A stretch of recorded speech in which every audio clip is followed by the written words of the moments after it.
Bueno, hoy es 22 de mayo, llegamos ya increíblemente a casi la mitad de año, mes 5 y terminando, y podemos decir que en realidad, si bien la semana de mayo, como lo hemos aprendido en la primaria, comienza el día 18 con el Día de la Escarapela, el 22 de mayo fue el detonante de lo que va a pasar 3 días después, que es el 25, porque allí se vio esa explosión, una explosión ideológica, una explosión filosófica acerca del origen del poder. ¿Qué es lo que se debatió en el Cabildo Abierto del 22 de mayo? ¿Qué es lo que conmemoramos hoy?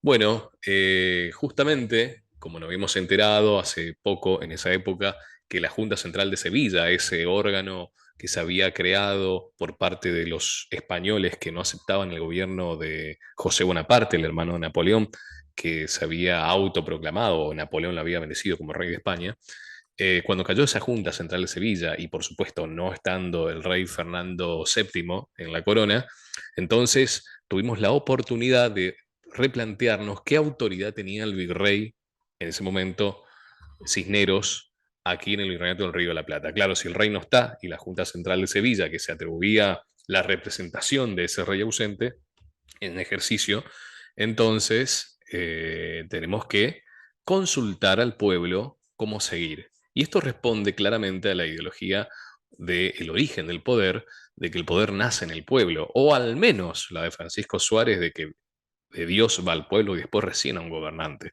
Pero oficialmente fue la teoría de Rousseau la que influyó e influenció en ese cabildo abierto entre las mentes de los revolucionarios de la época, Mariano Moreno, Manuel Belgrano, Juan José Castelli, etcétera.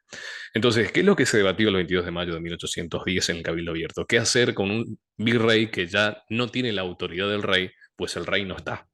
Entonces ahí participaron varias personas, en la cual podemos decir que habían dos equipos, un team pro España y un team pro revolución o reaccionario al régimen, y arranca el obispo Benito Luego. Bueno, al ser obispo, por supuesto, ya está cantado el voto por España. Entonces, este personaje decía que mientras quedase algún español aquí en estas tierras, va a tener más derecho a gobernar que un criollo, ¿no? Y que si arribase algún vocal de la ex Junta Central de Sevilla, había que recibirlo como si fuera el mismo soberano. Por supuesto, esto es como un salto a la yugular que va a dar después Juan José Castelli, podemos decir la voz de la revolución, primo de Manuel Belgrano, si mal no recuerdo. Claro, en esa época yo era muy chico. Y entonces le contesta, claro, en los mismos términos que la corona española esgrimió que estas tierras eran de ella debido a la conquista. Entonces, si la corona española es coherente, debe someterse a Francia, que la ha conquistado también. Allá en España, en la metrópoli, están luchando contra Napoleón. Acá nosotros queremos seguir nuestro camino. Acá eh, lo único que hay es españoles que se están arreglando ya y americanos que queremos arreglarnos acá. Más o menos así fue el centro y el tema de ese discurso de Juan José Castelli, claro. Pero todos eran de la zona. Como dice, Dios está en todos lados, pero tiene en Buenos Aires. Todos esos que estaban ahí vivían en Buenos Aires. Entonces, Vilota dice, bueno, tenemos un problema. Hay 13 provincias y solamente acá hay representantes, y qué representantes, no cualquiera, de una. A lo que Juan José Paso cierra esa discusión con la tesis de la hermana mayor y dice, bueno, así como la hermana mayor debe tomar decisiones en nombre de las demás hermanas pequeñas, así también Buenos Aires, que es la hermana mayor, es la capital del Virreinato del Río de la Plata, debe poder decidir por las hermanas menores, las demás provincias, pero con la condición de que así como las hermanas menores luego van a ser mayores y van a ratificar esa decisión o no, la condición es que se va a invitar a las provincias a que envíen sus representantes luego, sus diputados, para integrar, y escuchen bien, un congreso ¿y qué es lo que sale de un congreso constituyente, una constitución? No para integrar la junta que se va a formar allí. Y ese congreso recién se va a concretar en la Asamblea del año 1813. Pero esa es otra historia y cantado está que no se creó ninguna constitución en esa asamblea, aunque se debatieron proyectos, pero sí se sancionaron leyes que darían lugar a antecedentes de nuestra Constitución, por ejemplo, la libertad de vientres, que no tiene absolutamente nada que ver con el aborto, como has escuchado en alguna oportunidad en clases, sino que tiene que ver con que los hijos de los esclavos nacían libres pisando el territorio de estas provincias unidas. Ahora, ¿qué es lo que podemos rescatar aquí? Primero que nada, que el cambio de paradigma del origen del poder pudo justificar ese cabildo abierto y esa decisión de echarlo a Cisneros como virrey y de formar una junta. Y en segundo lugar, algo mucho más amplio. En el cabildo abierto se dio el hincapié para eliminar, quitar, exterminar de estas tierras a un régimen que en ese momento se consideraba opresor. Hay muchos que están más de acuerdo, otros menos de acuerdo, pero sí era el status quo, era el establishment. Hoy, actualmente, tenemos un régimen, tenemos un establishment que va mucho más allá de una visión continental y mucho, por supuesto, más específicamente, mucho más amplio que un virreinato.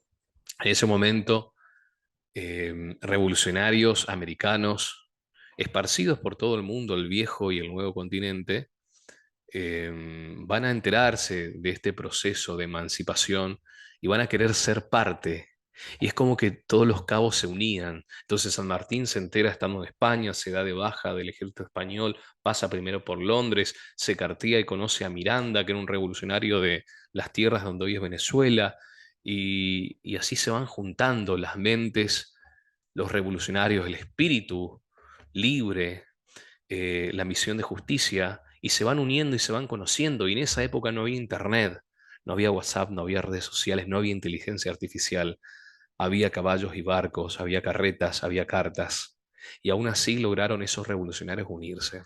Hoy en la actualidad tenemos un régimen, un establishment, un status quo que ya no tiene una ambición continental, sino que tiene una ambición global, un status quo que se arroga la idea de gobernar el mundo entero y para eso, así como en aquellos días, o quizás mucho peor que aquellos días, porque no vamos a quitarle el mérito de la cultura y la herencia española, pero en estos días la escala es mucho mayor y los medios para someter a este gran imperio global son medios espurios, son estrategias criminales, son estrategias que tienen que ver con el aborto, la ideología de género, la eutanasia, el indigenismo, el pseudo cambio climático, todas estas políticas pseudo progresistas o progresistas, en fin, que en realidad no van para el progreso al futuro, sino que van al pasado, al medioevo, la censura, y todos estos medios que se están utilizando, ha encontrado hace quizás no más de 2 años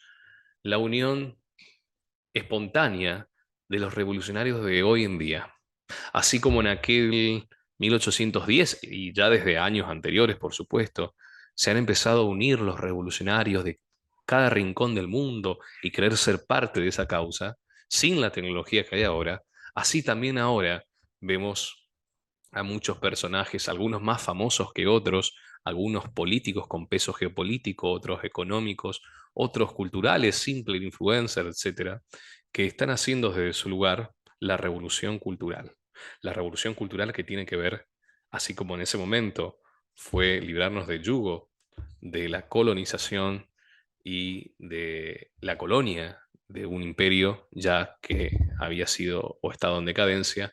Hoy es la revolución contra este imperio que ya no conoce límites porque ya ha conquistado, o al menos pretende, el mundo entero. Entonces, no importa dónde se esté escuchando esto, ni quién seas, tenés que saber que hoy, a diferencia de hace quizás 2 años, la tendencia se está revirtiendo, y eso logra que los avances de ese establishment, de ese status quo, doblegue su apuesta y pise más fuerte. Y aún así es impresionante cómo cada día se conocen y se escuchan las voces de los patriotas en el mundo, que no se conocen, pero que siguen una misma causa. Así que el Cabildo Abierto del 22 de mayo de 1810, hoy lo vemos en las redes sociales.